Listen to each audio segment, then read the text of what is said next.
আবু হানিফা রাহিমাহুল্লার বাবা মার সাক্ষাতের কাহিনী অসাধারণ এবং সুন্দর একটি ঘটনা যা আমাদেরকে দেখায় আত্মাইয়েবুনা লিতয়িবাত, সচ্চরিত্রা নারী সচ্চরিত্র পুরুষের জন্য।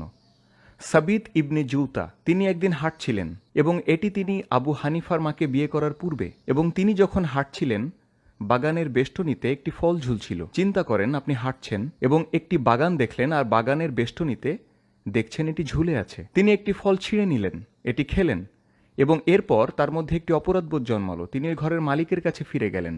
তিনি বললেন, দেখুন, আমি আপনার বাগানের একটি ফল খেয়েছি, আমি তার জন্য ক্ষতিপূরণ দিতে চাই, আমি খারাপ বোধ করছি যে আমি আপনার অনুমতি নেইনি, ইত্যাদি ইত্যাদি। এবং ওই ঘরের মালিক বললেন, আপনি কি আসলেই আমাকে এর বিনিময়ে কিছু দিতে চান? তিনি বললেন, তাহলে আসুন, আমার মেয়ে বধির, অন্ধ এবং তার আরও সমস্যা আছে।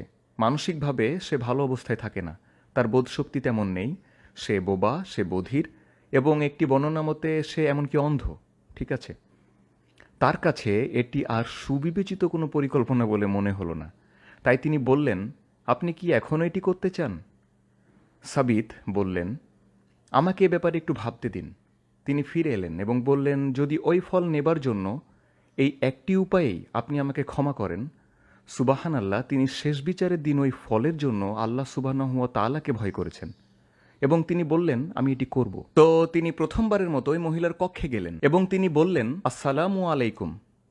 তিনি এমনকি তার দিকে তাকালেনও না, কারণ তিনি ভেবেছিলেন একটা বিপর্যয় ঘটতে যাচ্ছে। তো উত্তর যখন আসলো ওয়ালাইকুম আসসালাম, তিনি তার দিকে তাকালেন এবং বললেন, কি আপনি আমাকে শুনতে পেরেছেন? আপনি কথা বলতে পারেন? আপনি দেখতে পারেন? এবং তিনি একজন সুন্দরী মহিলাও ছিলেন।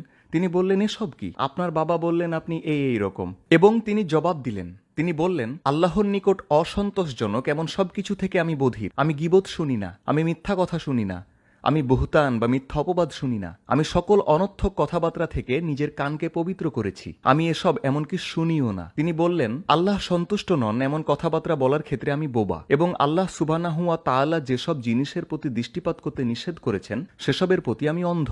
যেসব জ্ঞান উপকারী নয় আমি ইচ্ছাকৃতভাবেই সেসবের ব্যাপারে নিজেকে মূর্খ রেখেছি, যেসব বিষয় উপকারী নয় আমি ইচ্ছাকৃতভাবেই সেসবের ব্যাপারে নিজেকে মূর্খ রেখেছি। সুবহানাল্লাহ, এটি ছিল তার উত্তর। এবং তারা বিবাহ বন্ধনে আবদ্ধ হলেন এবং এই বিবাহ বন্ধন থেকে আসলেন আবু হানিফা রাহিমাহুল্লাহ তাআলা।